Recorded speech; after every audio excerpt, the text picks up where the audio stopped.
کہ جانور خود مکلف نہیں ہے، لیکن انٹینشنلی آپ کسی جانور کو جو بھی کھلا رہے ہیں، جو بھی آپ پلا رہے ہیں، تو آپ تو اس چیز کے مکلف ہیں.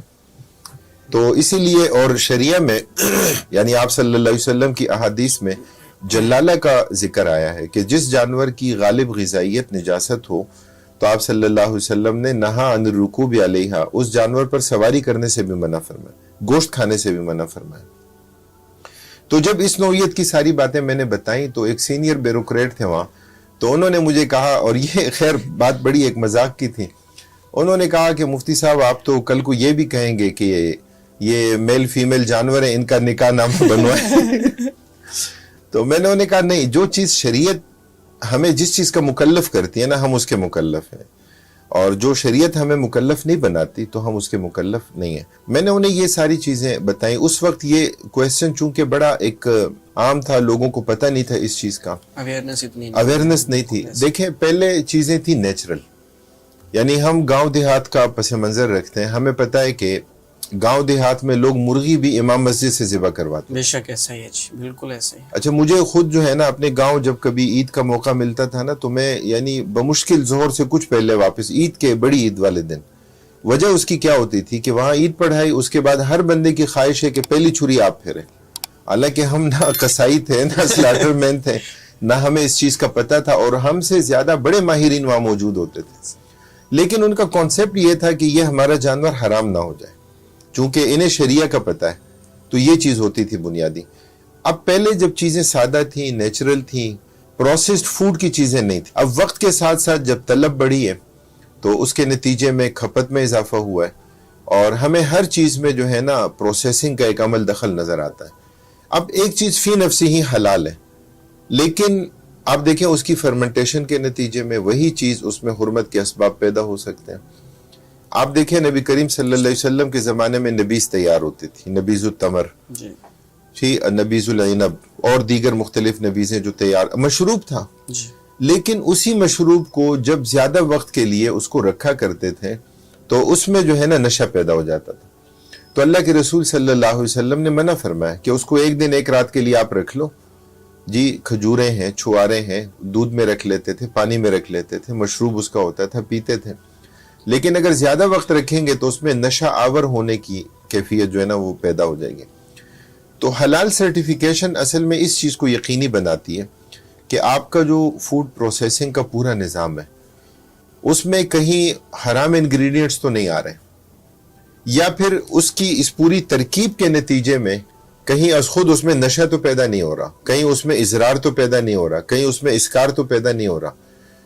تو را میٹیریل سے لے کر فنش پروڈکٹ تک اس کا جتنا بھی اس کا فلو چارٹ ہے، اس کے تمام مراحل کو دیکھنا، اور اس میں جہاں جہاں یعنی حلال کنٹرول پوائنٹ HCPs انوالو ہیں تو ان کو یقینی بنانا، اور آخر میں جا کر اس بات کی تصدیق کرنا کہ یہ جو کھانے پینے کی چیز ہے یہ را میٹیریل سے لے کر اور اپنی پیکیجنگ تک، فنش پروڈکٹ بننے تک یہ حلال ہے.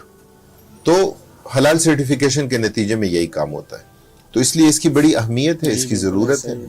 اور سر ایسا اس میں حلال سرٹیفکیٹ اگر ایک شخص ہمیں دکھا دیتا ہے، لیکن جب ہم اپنی تسلی کے لیے پوری ریسرچ کرتے ہیں تو ایک شاپ ہے، اس پہ دودھ کی ریکوائرمنٹ ڈیلی بیسس پہ اگر 50,000 لیٹر وہاں پہ دودھ چاہیے، تو وہ اس کی جو آ رہا ہے دودھ اس کے پاس، جو اس کے پاس موجود ہے یا جتنے اس کے پاس جانور ہیں، وہ صرف 10,000 لیٹر تک آ رہے ہیں، لیکن اس کے باوجود بھی وہ ریکوائرمنٹ پوری کر رہا ہے. صحیح. تو اب وہ تو حلال سرٹیفکیٹ بھی پھر مشکوک ہو گیا.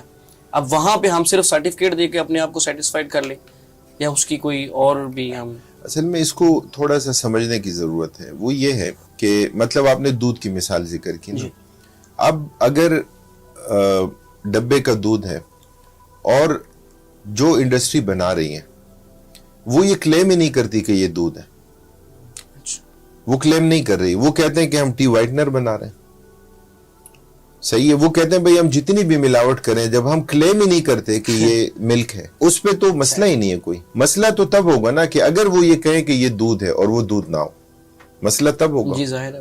تو باقی اگر وہ یہ کلیم نہیں کرتے، اس لیے ہمیں جو ہے نا، میں یہ کہتا ہوں کہ ہمیں جو بھی اس کی یعنی پیکنگ ہے اور جو بھی اس کی ڈیٹیل ہے اور جو بھی اس کے لسٹ آف انگریڈینٹس ہیں، ہمیں ان سب کو پڑھنا آنا چاہیے. اس کے ای کوڈز کو ہمیں اس کی ٹریسیبلٹی کی طرف جانا چاہیے. جی اور ہمیں اس چیز کو یقینی بنانا چاہیے کہ کوئی بھی چیز ہو تو اس کی ٹریسیبلٹی یقینی ہو. اب مسئلہ یہ ہوا نا, ہمارے یہاں جو ملٹی نیشنل اداروں نے ایک پورا جال بچھایا ہے. اب یہاں گوالا تو بدنام ہے کہ جی وہ پانی ملاتا ہے. اب وہ بیچارہ کتنا پانی ملاتا ہوگا, کتنا نہیں ملاتا ہوگا, یہ الگ بات. لیکن جو بات آپ نے بتائی کہ مطلب اگر 1000 kg آ رہا ہے ملک, اور جب اس دن کا فنش پروڈکٹ ان کا جو پیکنگ ہو رہی ہے وہ 4000 kg ہو رہا ہے, لیکن یہ ماشاءاللہ انڈسٹری والے حاجی صاحب ہیں اور یہ اچھے ہیں اس لیے کہ یہ صحیح چیز پرووائڈ کر رہے ہیں. کیمیکلز ڈال رہے ہیں, مختلف اور ایسے انگریڈینٹس اس میں ڈالتے ہیں کہ جس کے نتیجے میں ایک عام آدمی کو لگتا ہے کہ یہ تو ماشاءاللہ گاڑھا دودھ ہے, لیکن دودھ کے جو بھی خواص ہیں وہ تو سارے اس میں سے نکال لیے. تو اس لیے پہلی چیز یہ کہ ہمیں یہ بات دیکھنی ہے کہ وہ کلیم کیا کرتے ہیں. اچھا میں یہاں نام نہیں لیتا چونکہ بعض انڈسٹریز ایسی ہوتی ہیں کہ شاید ان کا ہو, لیکن میں آپ کو اگر بتاؤں کہ اگر ہمارے ادارے اس حوالے سے پراپر کام کریں, یعنی ایک شربت بنانے والی جو فیکٹری ہے وہ شربت بناتی ہے, اور ہمارے ہاں شربت بنا کے اس کے باہر جو ہے نا اشتہار ان کا کیا ہوتا ہے کہ سارے پھل سارے فروٹس کی تصویریں ہوتی ہیں. جی بالکل ایسے, جیسے کہ یہی انہی چیزوں کا خلاصہ اور اس کا نچوڑ, حالانکہ پلپ اس میں 25% 30% سے زیادہ کبھی نہیں جاتا کہ جو اصل پھلوں سے حاصل کیا گیا, باقی دیگر ساری چیزیں ایڈیشنل اس میں شامل کی گئی. اب وہی جو انڈسٹری ہے باہر جو ان کی لیبلنگ ہے تو اس میں آپ دیکھیں گے کہ اس میں کوئی پھل اور کوئی فروٹ اس میں نہیں ہے, یعنی وہ وہاں یہ کلیم ہی نہیں کرتے کہ مطلب ہم ان پھلوں کا جوس آپ کو پلا رہے ہیں. تو یہ تو یعنی ملکی جو ہمارے ریاستی ادارے ہیں یہ ان کا کام ہے کہ اس لیے کہ اس وقت جو مارکیٹنگ کا نظام ہے نا اس میں جھوٹ کا کاروبار ہے اور دکھاتے کچھ ہیں ہوتا کچھ اور ہے. مضر صحت چیزوں کو ہمارے نوجوانوں کے ذہنوں میں ایسے بٹھا دیتے ہیں کہ جیسے یہی طاقت ہے. یعنی کولڈ ڈرنکس کو آپ دیکھ لیں, یعنی میڈیکلی آپ یہ دیکھیں کہ کون سا میڈیکل ڈاکٹر ہوگا جو یہ کہے گا کہ یہ صحت کے لیے مفید ہے. لیکن آپ اشتہارات دیکھیں تو اشتہارات میں تو یہ ہوگا کہ مطلب کولڈ ڈرنک پینے کے نتیجے میں پہاڑ سے چھلانگ لگا رہا ہے, کولڈ ڈرنک پینے کے نتیجے میں جو ہے نا چیتے کے منہ میں ہاتھ ڈال رہا ہے, انرجیٹک شو کر, ہاں انرجیٹک اس کو شو کرتے ہیں اور جذبات سے کھیلتے ہیں نوجوانوں کے بالکل ایسے کہ کولڈ ڈرنک پینے کے نتیجے میں لڑکیاں اس کا دیدار کرتی ہیں کہ ماشاءاللہ یہ نوجوان بہت ہٹا کٹا ہے. تو یہ ایک خیالی ایک تخیلاتی دنیا ہے اور جھوٹ کا کاروبار ہے کہ جو ہمیں نظر آتا ہے. اس میں سر دیکھا جائے تو دودھ کی جو پہچان باقاعدہ ہمیں بتائی جاتی رہی ہے اب تک کہ جس کے اوپر ملائی آئے سمجھے وہ خالص ہے. لیکن ہمارے ایک دوست ہیں اس ڈپارٹمنٹ میں ہی, فوڈ ڈپارٹمنٹ, وہ انہوں نے بتائے ہیں کئی کیسز ہمیں دکھائے بھی ہیں کہ یہ دودھ تیار کیا جا رہا ہے, وہ کچا آئل یوز کرتے ہیں اور باقاعدہ اس دودھ پہ ملائی آ رہی ہوتی ہے. تو ان چیزوں کو پکڑنا تو اچھا سر, حلال فوڈ انڈسٹری کی عالمی مارکیٹ وہ کتنی بڑی ہے اور پاکستان اس میں کتنی دلچسپی لے رہا ہے, ہماری حکومت اسٹیٹ کی سطح پہ اس کو اصل میں دیکھیں حلال فوڈ انڈسٹری کی جو عالمی مارکیٹ ہے 2024 کے اعداد و شمار ہمیں بتاتے ہیں کہ $3 ٹریلین کی ایک بہت بڑی مارکیٹ. لیکن اتنی بڑی مارکیٹ میں جو حصہ مسلم ورلڈ کا ہے یعنی وہ بہت کم ہے. یہ ایک المیہ ہے کہ ہمیں مطلب اگر ہم میٹ کی بات کریں, میٹ ایکسپورٹر کی ہم بات کریں کہ پاکستان سے جو میٹ ایکسپورٹ ہوتی ہے اس میں ہمارا حصہ بہت تھوڑا ہے, بہت کم, اور اس میں بہت بڑا حصہ جو ہے انڈیا کا ہے. اس میں بہت بڑا حصہ جو ہے نا ان کنٹریز کا ہے کہ جو مسلم کنٹریز نہیں ہیں.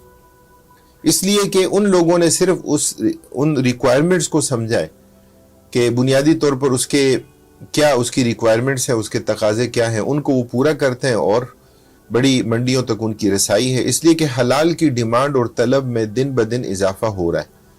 ہم اگر میٹ کی بات کریں, دیکھیں ہمارے ہاں ذبیحہ کا کانسیپٹ ہے, ٹھیک ہے, یہودیوں کے ہاں کوشر کا کانسیپٹ ہے جو ذبیحہ سے ملتا ہے, اس لیے کہ ان کا ربی بھی موجود ہوتا ہے کہ پراپر اللہ کے نام پر ذبیحہ ہے یا نہیں ہے. اور ہمارے ہاں تو ظاہر ہے کہ واضح ہے کہ انما حرم علیکم المیت والدم ولحم الخنزیر وما اہل بہ لغیر اللہ, اللہ کے ماں سوا اور جس کا نام بھی لیا جائے, یہاں تک کہ اگر کسی کے استقبال کے لیے جانور ذبح کیا گیا اور اس کی ضیافت مقصود نہیں ہے، تو ہمارے علماء نے محققین نے تو لکھا ہے کہ وہ بھی حرام ہے، اس لیے کہ اس میں صرف اس بندے کی تعظیم مقصود ہے، اس کو کھلانا مقصود نہیں ہے، بلکہ اس کے اعزاز میں، اس کی تکریم میں جو ہے جانور ذبح کیا جا رہا ہے۔ اب آپ دیکھیں کہ مغرب میں ایک کانسیپٹ تھا اینیمل ویلفیئر کا، اور وہ کانسیپٹ کیا تھا کہ آپ لوگ جانور کو تڑپا کر مارتے ہو، ہم جانور کو آرام دہ موت دیتے ہیں۔ اور ان کا کانسیپٹ تھا سٹننگ کا، کہ ہم جانور کا دماغ معاف کر دیتے ہیں، وہ کسی الیکٹرک شاک کے ذریعے کرتے ہیں، گیس کے ذریعے کرتے ہیں، یا فائر کرتے ہیں اس کے دماغ پہ۔ لیکن اس چیز کو یقینی بناتے ہیں سٹننگ میں یہ ہوتا ہے کہ اس کی 7-8 شرائط ہیں کہ اگر جانور کی اس سے موت واقع نہ ہوئی ہو اور کوئی ویٹرنری ڈاکٹر جو ہے موقع پر جا کر تصدیق کرے کہ صرف اس کے دماغ کو معاف کیا گیا، باقی اس کا بلڈ ریموول جو ہے سارا کا سارا اس کی رگیں کٹنے کے نتیجے میں ہوا ہے، تو اس صورت میں سٹننگ تو کی لیکن جانور حلال ہو گیا۔ یعنی اس بات کو یقینی بنایا جائے کہ جانور کی ڈیتھ جو ہے وہ اس کسی بھی عمل کے نتیجے میں نہ ہو، بلکہ اس کی ڈیتھ جو ہے وہ بلڈ ریموول کے نتیجے میں ہو، ذبیحہ کے اس عمل کے نتیجے میں۔ اچھا، اس کا فائدہ کیا ہوتا تھا؟ وہ ان لوگوں کے ہاں فائدہ تو نہیں تھا، نقصان ہی تھا، لیکن وہ لوگ یہ سمجھتے تھے کہ ہم اینیمل ویلفیئر کا کام کرتے ہیں، ہم جانور کو آرام دہ موت دیتے ہیں، آپ جانور کو تڑپا کر مارتے ہو۔ لیکن آج مغرب بھی اس بات کو سمجھ چکا ہے کہ بلڈ ریموول جو ہے نا، یہ ذبیحہ کے اور کوشر کے طریقے کے بغیر ممکن ہی نہیں ہے۔ یعنی جانور کی ہارٹ بیٹ میں جب اضافہ ہوتا ہے، جب اس کی رگیں کٹتی ہیں اور جب وہ تڑپتا ہے، جب وہ ظاہر ہے کہ پاؤں ہلاتا ہے، حرکت کرتا ہے، تو اس کے نتیجے میں سارا کا سارا بلڈ اس کا ریموو ہو جاتا ہے، اور یہی بلڈ اصل میں حرمت کی بنیاد ہے۔ تو اس لیے آپ دیکھیں کہ حلال کی جو طلب ہے اس میں تو دن بدن اضافہ ہو رہا ہے کہ لوگ طلب کرتے ہیں، ہمیں خود یعنی حلال سرٹیفیکیشن کا ہم کام کرتے ہیں، لوگ ہم سے پوچھتے ہیں، میٹ کے حوالے سے پوچھتے ہیں، جیلیٹن کے حوالے سے پوچھتے ہیں، اور مختلف چیزوں کے حوالے سے پوچھتے ہیں، لیکن چونکہ یہاں پر ریاستی پالیسیاں رکاوٹ بنتی ہیں، گورنمنٹ کوآپریٹو نہیں ہے، ٹیکسز اتنے زیادہ ہو جاتے ہیں، اور پھر کوالٹی کی طرف توجہ نہیں ہوتی، افراد عالمی مارکیٹ میں جانے کے لیے جو سکلز ان کے پاس ہونی چاہیے ان کو پورا نہیں کرتے۔ کئی چیزیں مل کر جو ایک پکچر بناتی ہیں نا کہ ایک ایسا ملک کہ جس میں امکانات بہت زیادہ ہیں لیکن سب سے پیچھے ہیں اور غیر مسلم ممالک آگے ہیں، تو اس لیے اس کی طرف بھرپور توجہ دینے کی ضرورت ہے۔ یہی وجہ ہے کہ آج کل اسرائیلی مصنوعات کے بائیکاٹ کی باتیں ہوتی ہیں نا، تو لوگ اکثر یہی سوال اٹھاتے ہیں کہ اگر ہم پاکستانی پروڈکٹ یوز کرتے ہیں تو اس کا معیار ہی وہ نہیں ہے۔ بالکل ٹھیک ہے، تو وہ یہ سوال اٹھاتے ہیں۔ اچھا سر، انڈسٹری سے متعلق کچھ سوالات آپ کی بارگاہ میں رکھتا ہوں میں کہ آپ حلال فوڈ انڈسٹری میں کون سے چیلنجز دیکھ رہے ہیں، اور حلال سرٹیفیکیشن دینے والے مشہور ادارے کون سے ہیں، یہ بھی ہمارے ناظرین آپ سے سننا چاہیں گے۔ اصل میں حلال سرٹیفیکیشن کا جو کام ہے، حلال سرٹیفیکیشن باڈیز جنہیں ہم ایچ سی بیز یا مختصراً ان کو ہم شارٹ کر کے سی بیز کا لفظ استعمال کرتے ہیں، سرٹیفیکیشن باڈیز۔ سرٹیفیکیشن باڈیز الحمدللہ پاکستان میں ہیں اور بہت اچھی باڈیز ہیں، اچھے ادارے ہیں کہ جو اس حوالے سے کام کر رہے ہیں، اور مختلف ممالک کے ساتھ ان کی ایفیلیشن بھی ہے۔ جیسے ہمارا ادارہ جو کام کر رہا ہے، اور الحمدللہ پچھلے 1 عشرے سے زائد کا عرصہ گزرا ہے کہ جس میں ملیشین گورنمنٹ کے ہم ریپریزنٹیٹو ہیں۔ ملیشین گورنمنٹ کی پاکستان میں پہلی اور واحد سرٹیفیکیشن باڈی کا اعزاز الحمدللہ جامعہ مرکز علوم اسلامیہ منصورہ کو یہ حاصل ہے، اور اس میں الحمدللہ ہماری جو ٹیم ہے، ہمارے آڈیٹرز ہیں، تو ان سب کا بہت بڑا کردار ہے اس میں۔ اسی طرح دیگر اور مختلف سنہا باڈی ہے کہ جو اچھا کام کر رہی ہے۔ پنجاب گورنمنٹ کا ایک ادارہ پی ایچ ڈی ہے، اس حوالے سے کام کر رہا ہے۔ الوائز سرٹیفیکیشن کا کام ہے اس میں، اور دیگر مختلف ادارے بھی اس حوالے سے جو ہیں وہ کام کر رہے ہیں۔ جو چیلنجز ہیں، دیکھیں میں اکثر یہ بات کہا کرتا ہوں کہ ہمارے ملک میں جو مسلک پرستی کا ایک مسئلہ آ گیا ہے، اور ریاست اس میں پوری طرح دخیل ہے، اس لیے کہ ریاست جب مسجد کی رجسٹریشن کرتی ہے نا پاکستان میں، آپ دیکھیں کہ آج بھی اگر کوئی شخص یہ کہہ دے کہ میں کسی مسلک کے ساتھ ایفیلیشن کو نہیں ظاہر کرنا چاہ رہا تو نہیں کریں کہ میں صرف اسلام کی بنیاد پہ، تو ان کو سمجھ یہ بات نہیں آتی. وہ کہتے ہیں نہیں یہ تو آپ کو کرنا پڑے گا. اسی کی بنیاد پہ کوٹا ہوتا ہے. پاکستان میں اوقاف کی بڑی مساجد، ظاہر ہے کہ نمبر ہوتے ہیں، باریاں ہوتی ہیں، اور مختلف مسالک کا مسئلہ ہوتا ہے. پھر ہر مسلک اپنا عدد بڑھانے کے لیے مدارس کی ایفیلیشن بھی، اور پھر اپنے فارغ التحصیل افراد بھی، اور پھر جو ایک ماحول بن گیا اس کے نتیجے میں کیا ہے کہ دشمن کا نہیں پتا میرا فتویٰ دوسرے مسلک کے خلاف ہوگا یا میری کتاب ان کے خلاف ہو، میرا مناظرہ ان کے ساتھ فروعی مسائل میں، بہت بڑے بڑے اصولی مسائل نہیں بھی ہوتے. بنیاد کے ساتھ تعلق ہی نہیں. اب وہ چیز آ گئی ہے، آپ کو سرٹیفیکیشن میں بھی نظر آئے گی. اور پھر بدقسمتی سے اگر ضابطۂ اخلاق نہ ہو تو اس کے نتیجے میں جو ہے نا ایسا بھی ہوتا ہے کہ کچھ لوگ اس ایک دوڑ کو صرف ایک معاشی دوڑ سمجھتے ہیں، اور اس میں اس چیز کا وہ لوگوں سے آ کے مطالبہ کرتے ہیں کہ بھئی ہم آپ سے کوئی فیس بھی نہیں لیں گے اور آپ جو ہے نا ہم سے حلال سرٹیفکیٹ لے لو.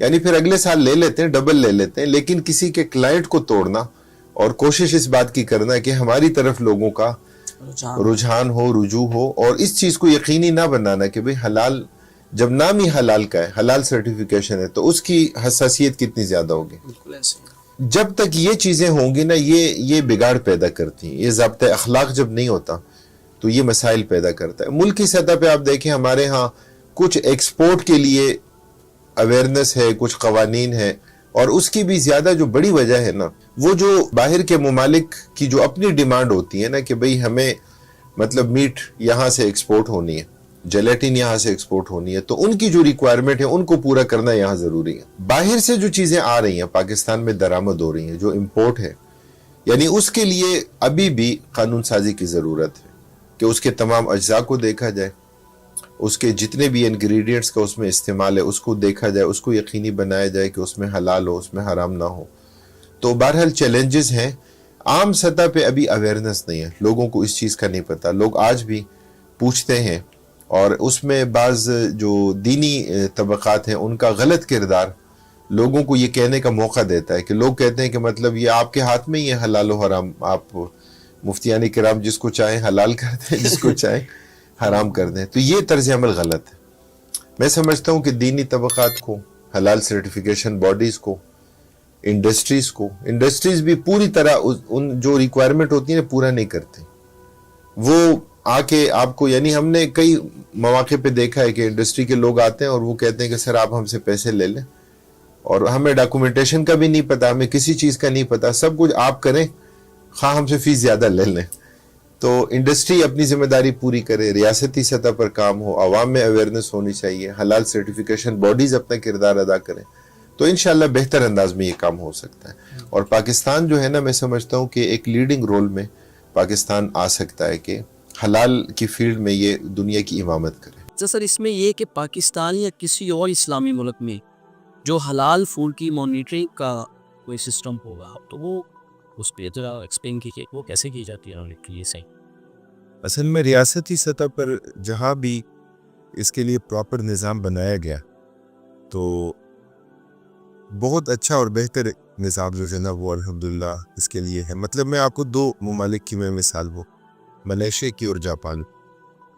اور چونکہ ان ممالک میں ایک ایشو یہ بھی ہے کہ غیر مسلم جو ہے نا بہت بڑی تعداد ہے اور مسلمانوں کی تعداد جو ہے نا کم ہے. تو یہ ایک کویسچن ظاہر ہے کہ ان کے سامنے ہمیشہ ہی رہتا ہے کہ حلال فوڈ جو ہے وہ ہوٹل بھی ہے نا، تو ہوٹل میں یہ کہ یہ حلال فوڈ اس میں ہے یا نہیں ہے، یا کہیں مکسنگ ایسا تو نہیں ہے کہ مطلب کہیں ایک ہی جگہ پہ کوئی کھانا بن رہا ہے اور وہ حلال کنسیڈر ہو رہا ہے، لیکن اسی جگہ پر وہی کوک جو ہے اسی توے پہ یا اسی اوون میں یا جو بھی ہے تو اس میں جو ہے نا وہ حرام بھی تیار کر رہا ہے. تو ظاہر ہے کہ جو حلال کی حساسیت ہے وہ تو یقینی نہیں ہوگی اس میں.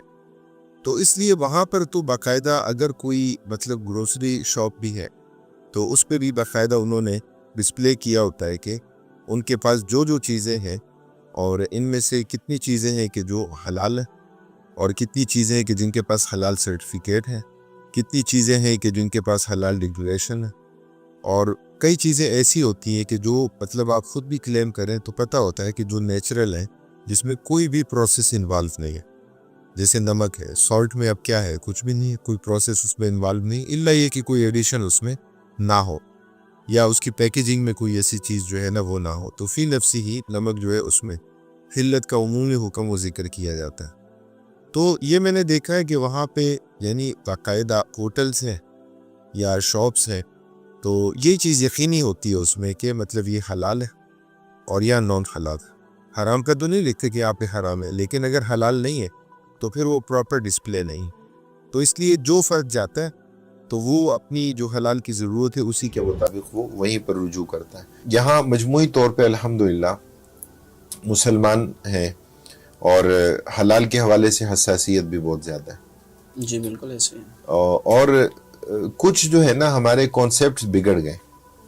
کانسیپٹ جو ہمارے بگڑے ہیں، میں اگر یعنی جاکم کی بات کروں جو ملیشین گورنمنٹ کا ادارہ ہے اور جو ان کا سٹینڈرڈ اور ان کی گائیڈ لائنز ہیں، تو وہ تو اس حد تک یعنی اس چیز کو یقینی بناتی ہیں کہ آپ نے فیکٹری لگائی ہے، آپ کی فیکٹری کے لیے جو پیسہ آیا ہے کیا وہ پیسہ حلال ہے یا وہ حرام ہے، یعنی اس چیز کو یقینی بناتے ہیں.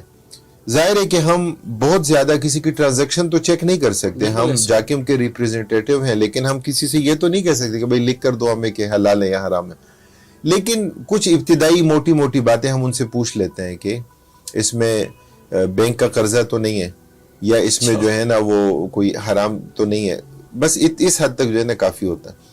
اچھا، اب اس کے بعد آپ دیکھیں کہ پورا انڈسٹری کا جتنا کردار ہے وہ، اور اس کے بعد یہاں تک ہے کہ اگر فنش پروڈکٹ کے بعد اس کی تشہیر ہے، اگر اس میں بھی وہ یہ کہتے ہیں کہ اگر غیر اسلامی عنصر ہے، مطلب لڑکیوں کی تصویریں ہیں اور خلاف شریعت ہیں، صحیح ہے، تو یعنی اس کی بنیاد پہ بھی کہتے ہیں کہ آپ انہیں نوٹس جاری کر سکتے ہیں، کہ آپ انہیں کہیں کہ آپ کی پروڈکٹ تو ٹھیک ہے لیکن آپ کی فنش پروڈکٹ کی جو تشہیر ہے تو وہ تشہیر غیر اسلامی ہے، اس لیے آپ اس کو روکیں، آپ اس کو. اور اگر بالفرض وہ اس کو نہیں روکتے تو پھر اس کی بنیاد پر آپ اپنا سرٹیفکیٹس ان سے واپس لے سکتے ہیں. تو اب ہمارے ہاں کیا ہے، ہمارے ہاں جو سینسیٹیوٹی یا جو تصورات بگڑ گئے نا، وہ یوں بگڑے ہیں کہ یہاں پہ جو ہے نا لوگ کھانے پینے میں تو حلال کا خیال رکھتے ہیں، کھانے پینے میں، لیکن معاملات میں حلال کا خیال نہیں رکھتے. صحیح ہے، رشوت لیتے ہیں، کرپشن کرتے ہیں، لوٹ مار کرتے ہیں، اور پھر اس کے بعد کیا کرتے ہیں، حج کے لیے چلے جاتے ہیں. یہ میں آپ کو بتاؤں ایک چیز جو ہمارا یہ تصورات بگڑے ہیں نا، تو ایک کتاب آئی ہے، انگریزوں کا یہ کام ہے کہ وہ کیا کرتے ہیں کہ جو بھی ان کی ہسٹری ہوتی ہے نا تو بعد میں وہ چیزیں پبلک کر دیتے ہیں. تو بر صغیر پاک و ہند میں جو ان کے جاسوس تھے نا، تو ان جاسوسوں کے خطوط اور ان کے نام اور ان کا ریکارڈ انہوں نے پبلک کیا، اور اس پہ بکس آ گئیں کہ یہاں پر انگریزوں کے جاسوس کون کون تھے، کن کن لوگوں کو یہاں پہ زمینیں ملی، کن وسائل ملے، کیا کیا ہوا. تو اس میں ایک کردار ہے رجب علی، ماسٹر رجب علی. اچھا. اور تو ماسٹر رجب علی کے بارے میں انگریز یہ لکھتے ہیں کہ یہ ہمارا سب سے کارآمد جاسوس تھا، اور لکھا ہے کہ یہ جو جاسوس تھا نا، ایک تو اس کی اللہ تعالیٰ معاف فرمائے، اب یہ تو علامات ظاہری اللہ کے نبی کی سنت ہے، لیکن جب برے لوگ استعمال کرتے ہیں تو ایسا ہوتا ہے کہ اس کی پگڑی تھی. تو کہا کہ وہ اپنی پگڑی میں خطوط جو ہے نا اس طرح رول کر کے، اور اس کے جو ول ہوتے تھے نا اس کے اندر چھپا کے ہماری چھاونی میں آ کے ہمیں خطوط پہنچاتا تھا، یعنی جو بھی اس نے جاسوسی کرنی ہوتی تھی. دوسرا کہتے ہیں کہ وہ اس کے لیے عورتوں کا استعمال بھی کرتا تھا، تو عورتوں کے بالوں میں بھی جو ہے نا جہاں کسی کا امکان گمان تک نہیں جاتا، تو وہ کوئی بھی پیغام منتقل کرنا ہے تو ہماری چھاونی میں آ کے. انہوں نے پھر ایک جگہ اس کا جو ہے نا خط لکھا ہے کہ رجب علی یہ لکھتا ہے، بہادر ایسٹ انڈیا کمپنی اور ملکہ برطانیہ کی بے پایہ فیوز اور عنایات کے نتیجے میں اس قابل ہو گیا ہوں کہ حج بیت اللہ سے مشرف ہو سکتا. اب اتنا حرام مال کمایا کہ اس کے بعد جو ہے نا وہ حج کے لیے چلے گئے. اب یہاں پہ کانسیپٹ یہ، تو اس لیے میں یہ سمجھتا ہوں کہ حلال کا تصور ہماری پوری زندگی کا احاطہ کرتا ہے، بالکل ایسا ہے، کھانے پینے کا بھی، ہماری نظر کا بھی، ہماری بینک ٹرانزیکشن کا بھی. رشوت بھی نہ لیں، کرپشن بھی نہ کریں، لوٹ مار بھی نہ کریں. اوفوا بالعقود، اللہ تعالیٰ فرماتے ہیں کہ اپنے وعدے، اپنی کمٹمنٹس پوری کرو.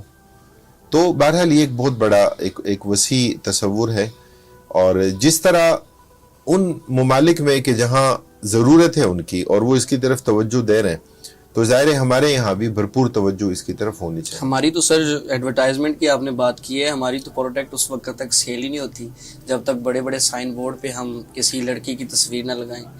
ایون اصل کہ میں یہ ایک مت ہے, میں سمجھتا ہوں یہ حقیقت نہیں ہے, لیکن چونکہ لوگوں نے یہ سمجھ لیا. جی یہی میں کہنا چاہ رہا ہوں. ایون کہ سر جس پروڈکٹ کا یا اس چیز کا اس عورت کے ساتھ یا اس لڑکی کے ساتھ اس کے یوز میں ہی نہیں ہے, ہاں وہ جینڈر میں میل یوز کر رہے ہیں, ہاں لیکن اس کو ایڈورٹائز ایک فیمیل کر رہی ہے.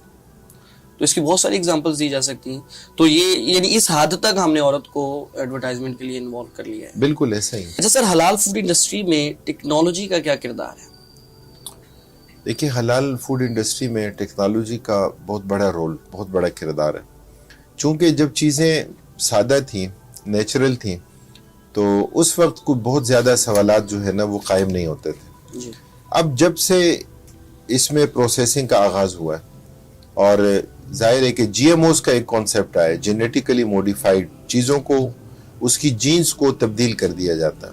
جیسے سیڈز آپ دیکھتے ہیں, مختلف بیج ہیں, تو ہائیبریڈ جو ہے نا سیڈز, اور ایگریکلچر میں ظاہر ہے کہ جو اس وقت ترقی یافتہ ممالک ہیں نا, تو وہ تو اس کی حوصلہ شکنی کرتے ہیں, اس کی حوصلہ افزائی نہیں کرتے, کہ اس لیے کہ جی ایم اوز کے نتیجے میں اگرچہ اس پر حلال کا حکم تو لگ جائے, لیکن جو اس کی اپنی ایک نیچر ہے اس کو آپ نے بریک کیا اور اس کے اس پروسیس کو آپ نے سپیڈی کیا, تو اس کے اندر مضر اثرات وہ آ گئے ہیں, اور ظاہر ہے کہ اس کے اثرات انسانی باڈی پہ وہ آتے ہیں.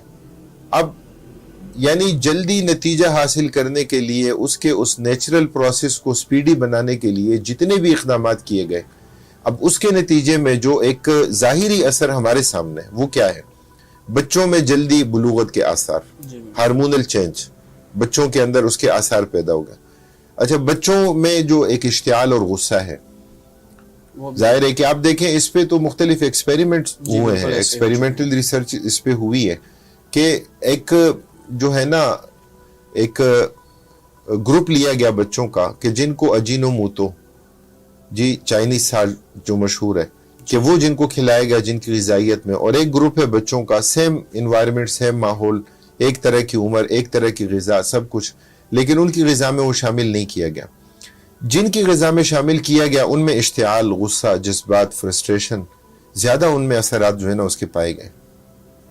تو اس کے اثرات جو ہے نا یہ آتے ہیں. پھر آپ دیکھیں کہ ہیوی منرلز جو ہے اس کا ایک اثر بہرحال ہوتا ہے, کہ یہ لاہور میں مختلف جو انڈسٹریل زونز ہیں, اور ان سے جو ظاہر ہے کہ جو کیمیکل ملا ہوا پانی جا رہا ہے, اور وہ مختلف اطراف میں لوگ اپنے کھیتوں میں اور جہاں بھی انہوں نے کوئی اپنے لیے نظام باغات کا, کھیتوں کا بنایا ہے, تو حیرت انگیز طور پر جو پھل اور جو سبزیاں تیار ہوتی ہیں وہ عام پھلوں, عام سبزیوں کی بنسبت زیادہ جو ہے نا خوشنما اور زیادہ جسامت والی چیزیں ہوتی ہیں. لیکن لیب ٹیسٹ کے نتیجے میں یہ بات ثابت ہوتی ہے کہ اس کے اندر ہیوی منرلز ہیں کہ جو صحت کے لیے بہت زیادہ نقصان دہ ہیں. تو ظاہر ہے کہ ٹیکنالوجی کا استعمال اس میں بہت زیادہ ہے, اور اس کو دیکھنا چاہیے. اس لیے کہ جب ہم ضرر کو, نقصان کو جب ہم ڈیفائن کریں گے تو اس میں ہمیں ٹیکنالوجی کی طرف متوجہ ہونا پڑے گا, دیکھنا پڑے گا. یا اسی طرح آپ دیکھیں کہ جانوروں میں تو اینٹی مارٹم, پوسٹ مارٹم جو ہے نا وہ ضروری ہے کہ اس بات کو یقینی بنایا جائے کہ آیا وہ جانور, اس کے اندر کوئی ایسے اجزاء تو نہیں ہے, کوئی ایسا وائرس تو نہیں ہے, کوئی ایسی بیماری تو نہیں ہے کہ جو بجائے اس کے کہ انسان کو فائدہ دے بلکہ اس کو نقصان دینے کا سبب بن جائے. تو اس لیے ٹیکنالوجی کا استعمال اس میں بہت مفید ہے اور بہت ضروری ہے. ایسے تو سر وہ جیسے مرغی فارم میں دیسی مرغی کو تیار کرنے پہ زیادہ ٹائم لگ جاتا ہے, اور جو برائلر ہے وہ 40 دن میں تیار ہو جاتا ہے. ہاں ایسا ہی ہے. آگے ہم کچھ تکنیکی سوالات کی طرف ہم آگے بڑھنا چاہیں گے کہ جو ہے خون ہماری باڈی میں, اس کو حرام قرار کیوں دیا گیا؟ اکارڈنگ ٹو اسلام بھی بتا دیں, اور جو باقی پوائنٹ آف ویو اس میں بھی ذکر کریں. یہ اس سوال کے 2 اجزاء ہو سکتے ہیں. ایک تو یہ کہ آپ نے سوال میں پوچھا نا کہ ہماری باڈی میں, تو انسان تو پہلے ہم نے جس کیٹیگری میں ذکر کیا نا کہ حرمت کے 7 اسباب میں سے ایک سبب انسان کا تکریماً لہو و تشریفاً لہو, کہ انسان کی باڈی کا, اس کے جسم کا کوئی بھی حصہ, اس کا استعمال کہیں بھی کھانے پینے میں, یہ وہ حرام ہے. ٹھیک ہے, یہ کیوں ہے؟ یہ تشریفاً لہو اور تکریماً لہو.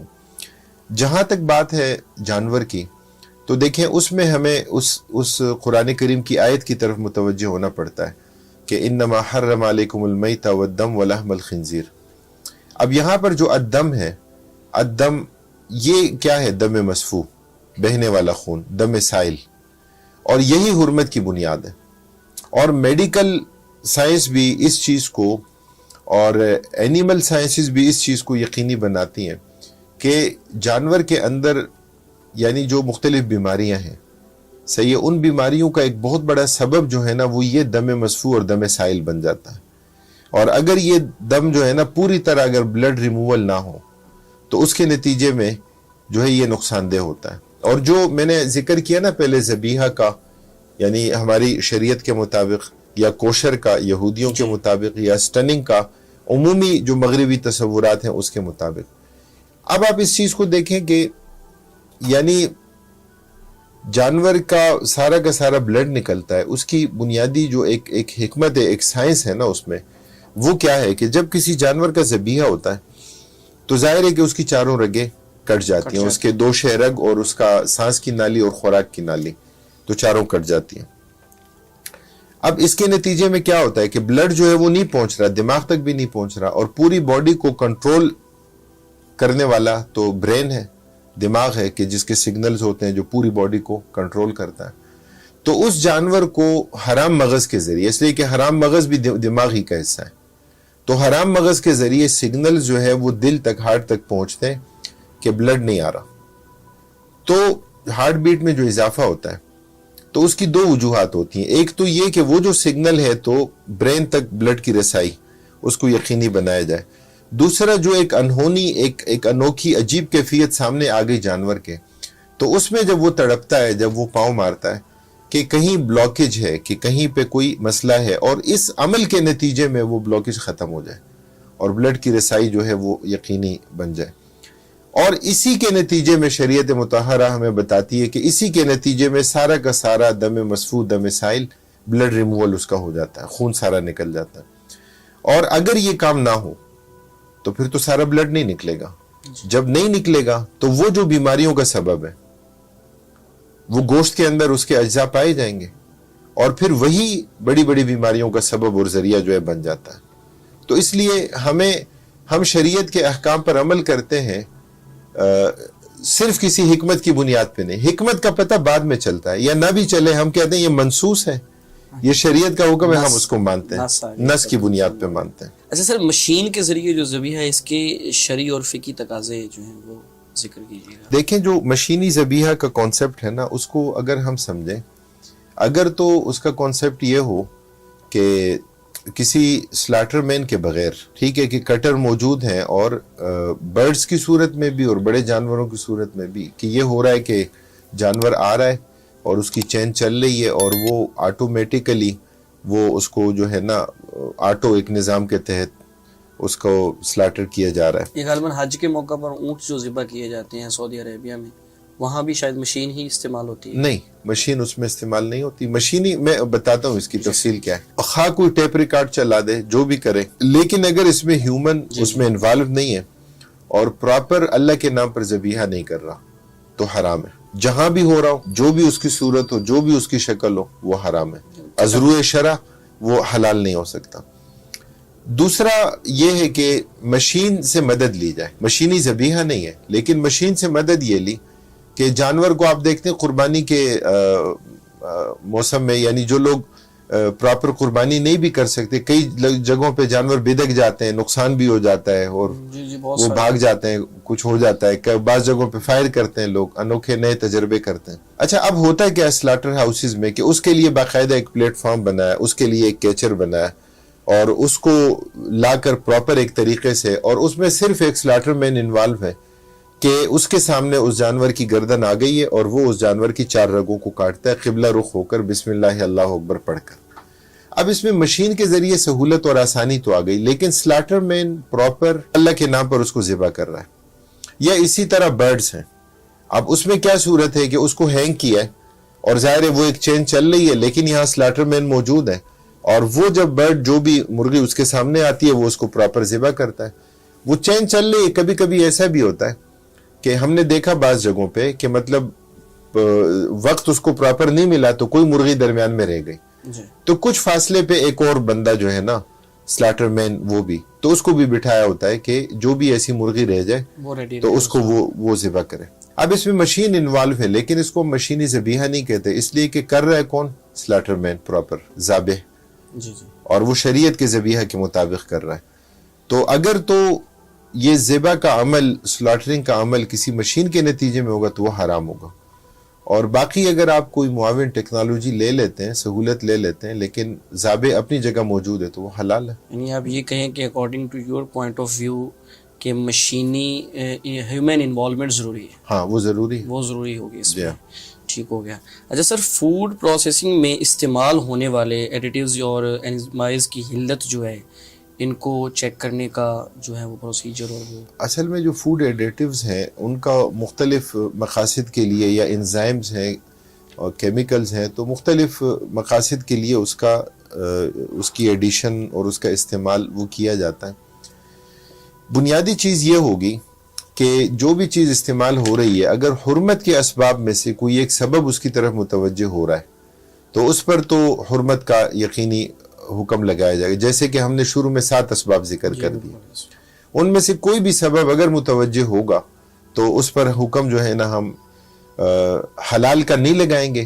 باقی پھر کراہت کا حکم ہے, یا جو جس درجے میں بھی آئے گا, حرمت کے حکم میں آئے گا تو وہ حکم اس کی طرف متوجہ ہوگا. اس لیے کہ فوڈ ایڈیٹیوز ہوتے ہیں, جیسے اب آپ دیکھیں کلرنگ ہے, تو ظاہر ہے کہ وہ استعمال ہوتی ہے ٹیسٹ کی بنیاد پہ. مختلف چیزوں کے اندر مختلف ذائقے کے لیے مختلف چیزیں استعمال کی جاتی ہیں جی, مختلف چیزوں کی تھکنس کے لیے مختلف اشیاء استعمال کیے جاتے ہیں.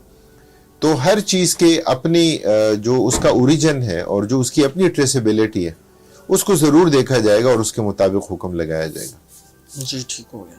اس میں سر جو کاسمیٹکس ہمارے یوز ہوتی ہیں, جیسے نیل پالش ہے یا اس طرح کی اور بھی بہت ساری چیزیں ہیں, تو ان کے اندر اگر کوئی اس طرح کا ہمیں نظر آتا ہے کہ اس میں وہ یوز ہو رہا ہے تو ان کا استعمال اور اس پر ہمیں کیا کرنا ہوگا؟ دیکھیں, ہمیں شریعت, ہماری فقہ جو ہمیں بتاتی ہے, تو ظاہر ہے کہ انٹرنل یوز کے احکام الگ ہیں اور ایکسٹرنل یوز کے احکام الگ ہیں.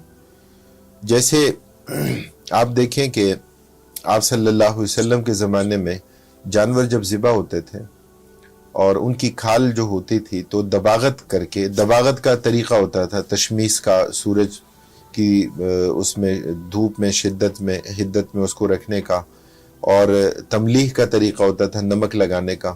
بنیادی مقصد تو یہی ہوتا تھا نا کہ کھال کے ساتھ جو بھی گوشت یا چربی کے جو اجزاء لگے ہوئے ہیں ان کو ختم کر دیا جائے, اس کھال کو خشک کر دیا جائے, اس کے بال جو ہے تو ان کو بھی ختم کر دیا جائے, اور اس کے نتیجے میں یعنی اس کو اس قابل بنایا جائے کہ اس سے اس زمانے میں لوگ مشکیزہ بناتے تھے, اس زمانے میں اس سے لوگ ڈول بناتے تھے, اس کو بچھانے کے لیے استعمال کرتے تھے. اور اب پھر بعد کے ادوار میں کیا ہوا کہ لیدر کی جو مصنوعات ہیں, جتنی پروڈکٹس ہیں, تو ان میں استعمال ہونے لگا. اب پھر جو سینتھیٹک لیدر آ گیا اور مصنوعی طریقوں سے چیزیں آ گئی تو اس کا یوز پھر کم ہو گیا.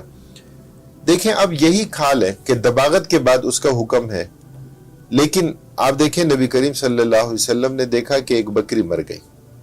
آپ صلی اللہ علیہ وسلم گزرے وہاں سے تو آپ نے پوچھا کہ حل انتفعتم بإحابها, فرمایا کہ اس کی کھال سے فائدہ کیوں نہیں اٹھایا تم نے؟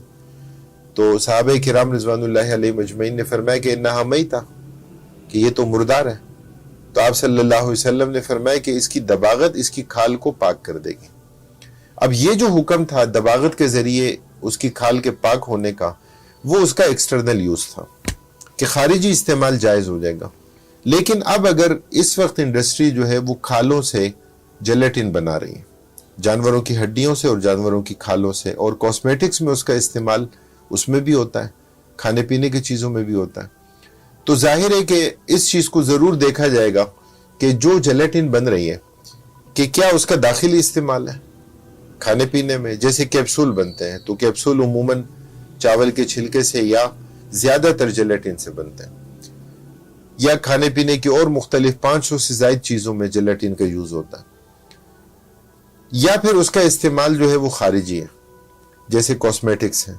اب کاسمیٹک ظاہر کھانے پینے کی چیز نہیں ہے، بلکہ وہ بناؤ سنگار کے لیے، بیوٹیفیکیشن کے لیے، تجمیل کے لیے اس کا استعمال ہے. لیکن اولا یہی ہے، بہتر یہی ہے، آئیڈیل یہی ہے کہ اس میں بھی اس چیز کو یقینی بنایا جائے، اس چیز کو دیکھا جائے کہ کہیں ایسا نہ ہو کہ یعنی اس کا اوریجن کوئی حرام جانور ہو، یا کوئی ایسا جانور ہو کہ جو پراپر سلیٹرڈ نہیں ہے اور اس سے جیلاٹین بنی، اور وہ جیلاٹین جو ہے وہ کاسمیٹکس میں استعمال ہو رہی ہے، وہ لپسٹک میں استعمال ہو رہی ہے. تو کیا کوئی عورت بھی جی اس بات کو کیا سمجھے گی کہ بھئی گدھے کی ہڈی اور وہ اپنے ہونٹوں پہ لگائے؟ ٹھیک ہے، پروسیسنگ کا نتیجہ ہے اور اس کو پراپر جو ہے نا جیلاٹین اس کی بن گئی ہے. تو اس لیے بہتر تو یہی ہے کہ انٹرنل یوز ہو یا ایکسٹرنل یوز ہو، دونوں میں اس چیز کو یقینی بنایا جائے. لیکن اگر کہیں جو ہے وہ داخلی استعمال میں نہیں اور خارجی استعمال میں کسی نے اس کو استعمال کر لیا تو اس کا حکم اتنا سخت پھر نہیں ہے کہ جتنا اس کے کھانے کا حکم تھا یا اس کے انٹرنل یوز کا تھا. سر مزاح کے طور پر عورت کو گھر میں یہ چیز سمجھانا یہ آسان مارکا ہے یا بہت مشکل مارکا ہے؟ نہیں، سمجھانے کی کوئی ذمہ داری تو آپ پہ نہیں ہے نا. مطلب آپ کہیں کہ یہ ایک نظام ہے دنیا کا، آپ کہیں کہ میں نے نہیں کیا. چلیے سر، یہ اب کچھ کوسچنز ایسے ہیں کہ جو آپ کے پرسنل سوالات کے زمرے میں آ جاتے ہیں کہ آپ کو آج تک حلال سرٹیفکیٹ پرووائڈ کرنے کے لیے کوئی پریشر آیا ہو آج تک، یا آپ کو کوئی آفر کی گئی ہو، تو اس پہ آپ کا امپریشن کیا ہوگا، یا ہوا ہو پہلے تو کیا تھا؟ اصل میں پریشر تو ہم ظاہر ہے اس طرح اس کو قبول نہیں کرتے، چونکہ ہم ایک آزاد اور خود مختار ایک فارن سرٹیفیکیشن باڈی ہے، اور الحمدللہ یہ اعزاز کوئی یعنی چند دن کی بات بھی نہیں ہے، یعنی 1 عشرے سے زیادہ الحمدللہ. اور یہ جاکم ملیشین گورنمنٹ کا ایک اعتماد ہے کہ جو جمائم پہ الحمدللہ، جامعہ منصورہ پہ الحمدللہ ایک اعتماد ہے کہ جس کے نتیجے میں یہ ہے. اچھا، ایسے مواقع آئے ہیں، بارہا ایسے آئے ہیں، اور کچھ وجوہات تو اس میں جو ہے نا وہ یہ مسلک پرستی کی وجوہات بھی ہیں. صحیح ہے، جیسے ایک بہت بڑا ایشو تھا E120 کا. E120 اصل میں کوچینیل کارمائن، ٹھیک ہے، ایک چھوٹا سا سرخ رنگ کا کیڑا. تو اس کے حوالے سے جو ہے نا، چونکہ وہ آپ دیکھیں کہ فقہ حنفی میں یعنی اس کے لیے کراہت تحریمی کا حکم ہے، چونکہ وہ حشرات الارض میں سے ہے تو فقہ حنفی میں عمومی یہی حکم ہے. لیکن آپ دیکھیں کہ فقہ شافعی میں، فقہ مالکی میں اس میں آپ کو نفس جواز آپ کو ملتا ہے. تو آپ کو سعودی عرب میں یا آپ کو ملیشیا میں یا انڈونیشیا میں اور مختلف ممالک میں آپ کو جو مشروب ملتے ہیں تو اس میں آپ اگر دیکھیں اس کے انگریڈینٹس کو تو اس میں E120 آپ کو نظر آ جاتا ہے. ٹھیک ہے، اور ظاہر ہے وہاں کے علماء مفتیان کرام وہ موجود ہیں، لیکن ایک فقہی ایک ہے، مکتب فکر ہے اور فقہی اختلاف اپنی جگہ موجود ہے. تو اس کی بنیاد پر جو ہے نا جامعہ منصورہ کو یعنی بعض ہمارے نادان دوستوں نے جو ہے وہ اس حوالے سے بھی تھوڑا بدنام کرنے کی کوشش کی تھی، اور بعض فوڈ اتھارٹیز کے ساتھ مل کے اس حوالے سے کوشش کی گئی. لیکن الحمدللہ چونکہ ہم اپنے موقف میں ٹھیک تھے اور ہم نے کہا کہ پاکستان کے اندر جو مصنوعات بنیں گی پاکستان کے لیے تو ظاہر ہے کہ اس پہ جو ہے نا پاکستان سٹینڈرڈ لاگو ہوگا، اور اس پر جو ہے نا PS 3733 جو پاکستان سٹینڈرڈ ہے اس کی جتنی ریکوائرمنٹس ہے تو اس کو یقینی بنائیں گے. اور پاکستان سٹینڈرڈ جو ہے وہ ریپریزنٹیٹیو ہے فقہ حنفی کا. جو ایکسپورٹ آپ نے کرنی ہے باہر، آپ اگر MS 1500 کی بات کریں تو وہ ریپریزنٹیٹیو ہے فقہ شافعی کا جی. اور فقہ شافعی اور فقہ حنفی میں اس حوالے سے فرق اور اختلاف آپ کو نظر آتا ہے.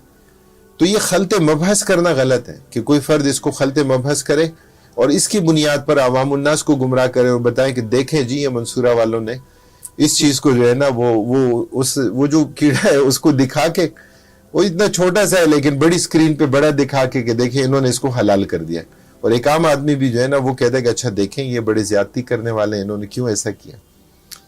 تو اس نوعیت کے مسائل جو ہے نا وہ آئے ہیں، لیکن الحمدللہ ہم نے سٹینڈ کیا، اور اس میں جو ہے نا میں سمجھتا ہوں کہ یہ جو آفرز والی بات ہے نا، اس میں ہمارا جو کلچر ہے پاکستان کا، جو کام سیدھے طریقے سے کم پیسوں میں ہوتا ہو، لوگوں کا ایک ذہن بن گیا ہے کہ وہی کام زیادہ پیسوں پہ غلط طریقے سے کرتے ہیں. یعنی ہمیں اس طرح کے مواقع ملے کہ کسی فرد نے مطلب زیادہ پیمنٹ کا بھی کہا کہ جی اتنے لاکھ روپے دے دیتے ہیں، ہمیں فوری سرٹیفکیٹ چاہیے.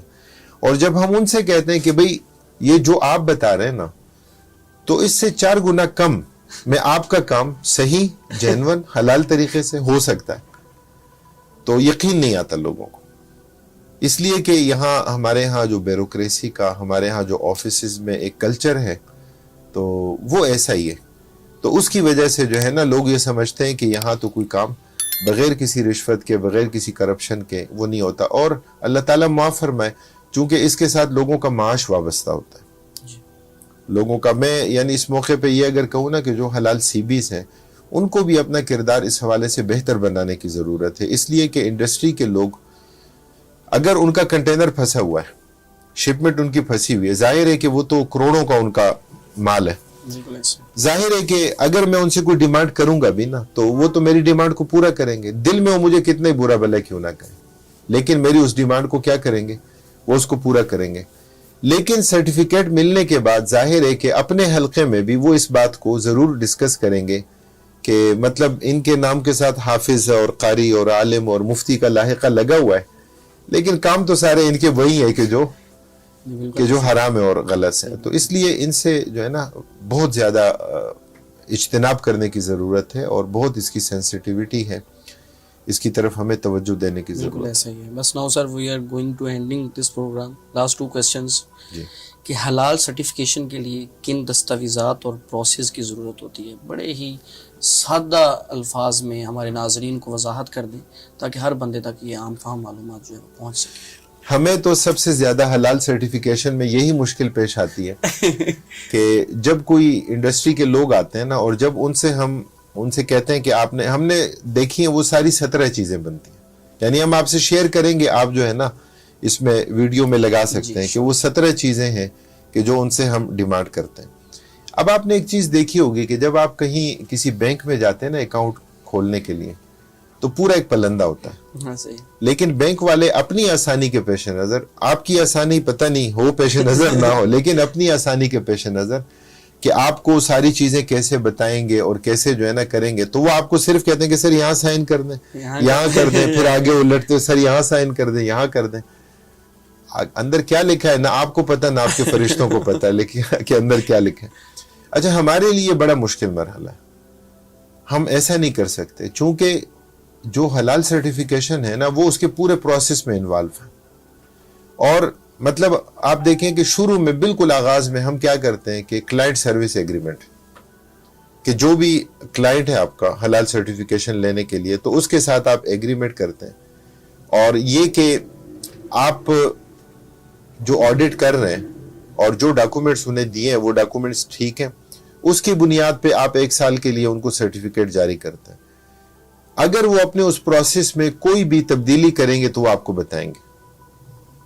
کوئی بھی اگر کوئی اس کے انگریڈینٹس میں کوئی چینجنگ انہوں نے کی تو آپ کو بتائیں گے، کوئی اس کی پروسیسنگ میں تبدیلی کی تو آپ کو بتائیں گے، اس لیے کہ اس کے نتیجے میں اس کا حکم تبدیل ہو سکتا ہے. اور آپ حلال سرٹیفکیشن باڈی کے طور پہ آپ انوالو ہیں، چونکہ آپ نے آپ نے ایک مرتبہ اس کی تصدیق کی ہے اور اس کو سرٹیفکیٹ دیا ہے، آپ کا وہ سرٹیفکیٹ ویلڈ ہے پورے 1 سال کے لیے. تو پورے 1 سال میں وہاں جو بھی چیز تیار ہو رہی ہے اس کی ذمہ داری آپ کے کندھوں پہ بھی آتی ہے.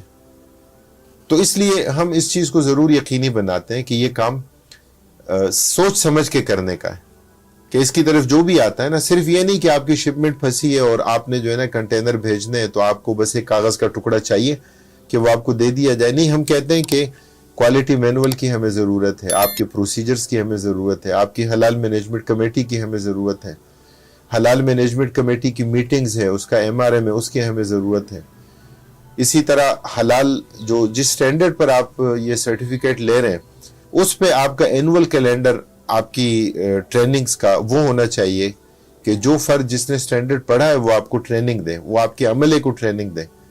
اور پھر لیگل اس میں جو اس کی ریکوائرمنٹس ہے وہ بھی یقینی ہوتی ہیں. پھر اپرووڈ جتنے آپ کے جو انگریڈینٹس ہیں, جو آپ کا را مٹیریل ہے جتنا بھی, تو اس سب کو اس کی تصدیق کرنا, اس کی پوری فہرست بنانا اور اس کا سٹیٹس لکھنا کہ حلال سرٹیفکیٹ ہے اس کا, یا اس کے لیے ڈکلیریشن ہے, یا اس کی MSDS ہے, جو بھی ہے, یا سیلف کلیمڈ ہے, ہر چیز کو بالکل یقینی بنانا یہ بڑا ضروری ہوتا ہے. تو اس لیے یہ کام جو ہے نا, صرف یعنی ایسا نہیں ہے کہ ایک سرٹیفیکیشن ایک مرتبہ کا پروسیس ہے, بلکہ یہ ایک اویئرنیس کا, مسلسل ٹریننگ کا, ڈاکومنٹیشن کا, اور اس ڈاکومنٹیشن کی پھر امپلیمنٹیشن کا ایک پورا مرحلہ ہے. اس کو آسان لفظوں میں پہنچانا ناظرین ہمارے لیے ممکن نہیں ہے. نہیں, اس میں نہیں, ہم ڈراتے نہیں ہیں کسی کو.